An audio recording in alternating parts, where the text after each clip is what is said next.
හරි මේ වීඩියෝ එකෙන් මම කියලා දෙන්නේ කොහොමද අපි React use කරලා ඒ වගේම Node use කරලා ස්ටුඩන්ට් පෝර්ටල් එක එහෙම නැත්නම් ස්ටුඩන්ට් අසයින්මන්ට් මැනේජ්මන්ට් සිස්ටම් එකක් වගේ එකක් හදාගන්න. මේකෙදි මම කරන්න බලාපොරොත්තු වෙන්නේ මුලින්ම ස්ටුඩන්ට් කෙනෙක්ට රෙජිස්ටර් වෙන්න පුළුවන් සිස්ටම් එකට. ඊට පස්සේ ලොගින් වෙන්න පුළුවන්. ලොගින් වෙලා එයාට තියෙන අසයින්මන්ට්ස් බලන්න පුළුවන්. ඒ කියන්නේ ඉන්ස්ට්‍රක්ටර් විසින් එයාට දීලා තියෙන අසයින්මන්ට්ස් එයාට ලොග් වුණාම බලන්න පුළුවන්. ඒ වගේම එයාට අසයින්මන්ට් වලට ෆයිල්ස් අප්ලෝඩ් කරන්නත් පුළුවන්. හරි. අන්න ඒක තමයි දැන් මම මේ React වලින් කියලා දෙන්න හදන්නේ. React උයි Node උයි Express උයි database එක විදියට MongoDB use කරලා. හරි. මුලින්ම එහෙනම් අපි මේක ටර්මිනල් එකකින් ඕපන් කරගමු. මම ස්ටුඩන්ට් පෝර්ටල් කියලා ෆෝල්ඩර් එකක් හදලා තියෙනවා. ඒක ටර්මිනල් එකකින් ඕපන් කරගෙන npm init -y හරි. මේක ගහුවම normal settings යටතේ අපිට package.json ෆයිල් එක මේ විදියට බලා ගන්න පුළුවන්. හරි. ඊට පස්සේ අපි මේකට අවශ්‍ය අනෙකුත් node modules install කරගන්න ඕනේ. හරි. දැන් මම මේකට අවශ්‍ය වෙන node modules ටික install කරගන්නම්. ඔයාලට පුළුවන් npm i bcrypt space body parser space cause space express ඊට පස්සේ express file upload හරි යා ඊට පස්සේ අපිට අවශ්‍ය නම් MongoDB ඒ වගේ mongoose ඊට පස්සේ nodemon හරි මේ ටික ඉන්ස්ටෝල් කරගන්න ඕනේ.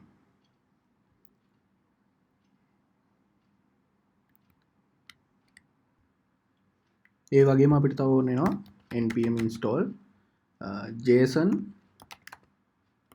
web token එක. හරි. ඒකත් මේ විදිහට ඉන්ස්ටෝල් කරගන්න. මම කලින් ටික ඉන්ස්ටෝල් වුණා. හරි. ඊට පස්සේ දැන් අපි මේකේ මුලින්ම හදා ගන්න ඕනේ ස්ටුඩන්ට් කෙනෙක්. ඒතකොට ස්ටුඩන්ට් කෙනෙක් හදනවා කියන්නේ යූසර්. ඒතකොට යූසර්ගේ අපි මොඩල් එකක් හදන්න ඕනේ. ඒ වගේම මොඩල් එකට අදාළ රවුට්ස් හදන්නත් ඕනේ. ඒ වගේම දැන් ස්ටුඩන්ට් සබ්මිට් කරන තියෙන අසයින්මන්ට්ස් වලටත් අපි වෙනම මොඩල් එකක් හදා ගන්න ඕනේ. හරි. මම ඒ මොඩල්ස් ටික මෙතන ඩිරෙක්ටරියක් හදා ගන්න වෙනම මොඩල්ස් කියලා. හරි. ඊට පස්සේ අපිට පුළුවන් මේකට මේ විදිහට user.js ෆයිල් එකක් දාගන්න. හරි. දැන් මම කරන්න හන්නේ ඒ කියන්නේ user ගේ තියෙන attributes ටික දාලා අපිට MongoDB එකට කනෙක්ට් කරගන්න පුළුවන් විදිහේ මොඩල් එකක් හදාගන්න. හරි. එතකොට අපිට පුළුවන් එතන මම දෙන්න user schema කියලා new schema හරි. ඊට පස්සේ first name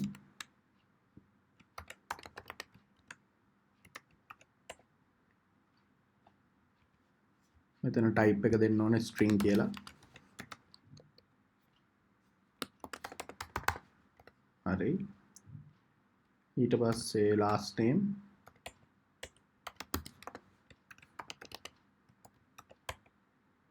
type එක string ඒ වගේම email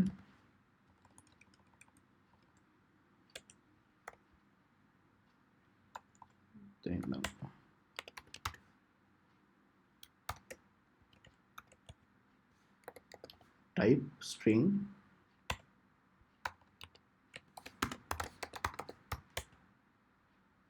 එක require කරමු required true. ඒ කියන්නේ අනිවාර්යෙන් අපි එක එන්ටර් කරන්න ඕනේ කියන එක. හරි.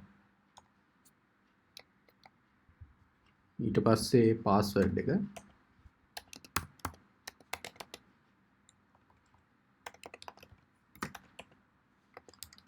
type string down require true ඒ වගේම date එක. හරි. එතකොට type එක එන්නේ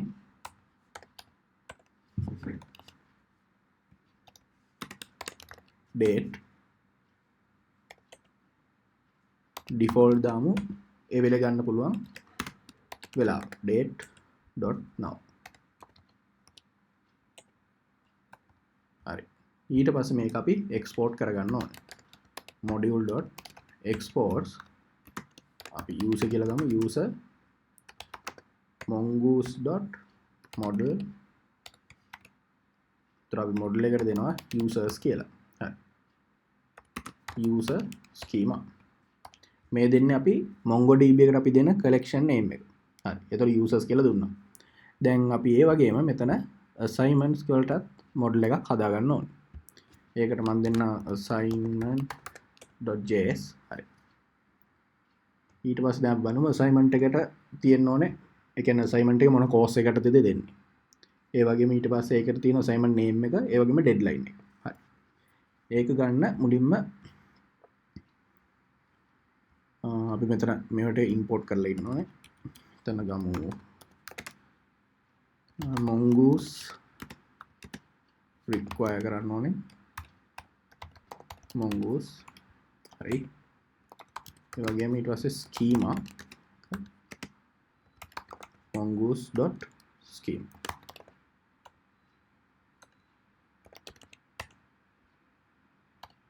හරි.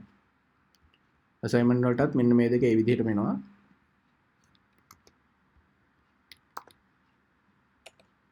ඊට පස්සේ අපි ගමු එක user schema වගේ මෙතන අපි කෙලින්ම assignment කියලා දෙමු.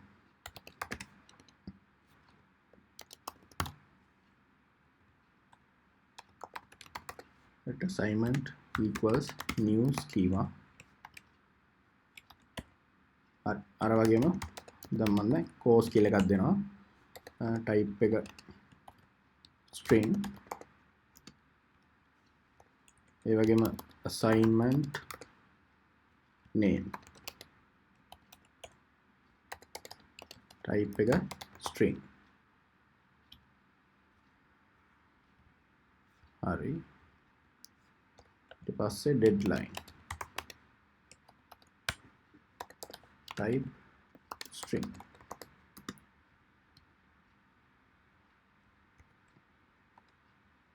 හරි. ඊපස්සේ මෙතන collection name එකක් දෙමු.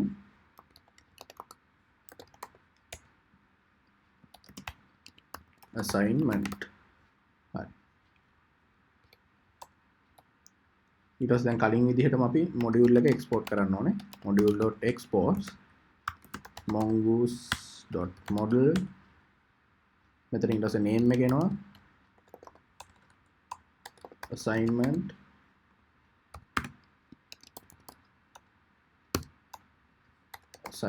අපි කලින් මෙතන MongoDB collection එකේ name එක assignment කියලා දුන්නා. හරි. එතකොට මෙතන assignment එක module එක export කරනවා. හරි. assignment එක. හරි. ඊට පස්සේ දැන් අපි හදන්න ඕනේ server වලට routes. ඒට routes හදන එක මම ඊළඟ වීඩියෝ එකෙන් කියලා දෙන්නම්.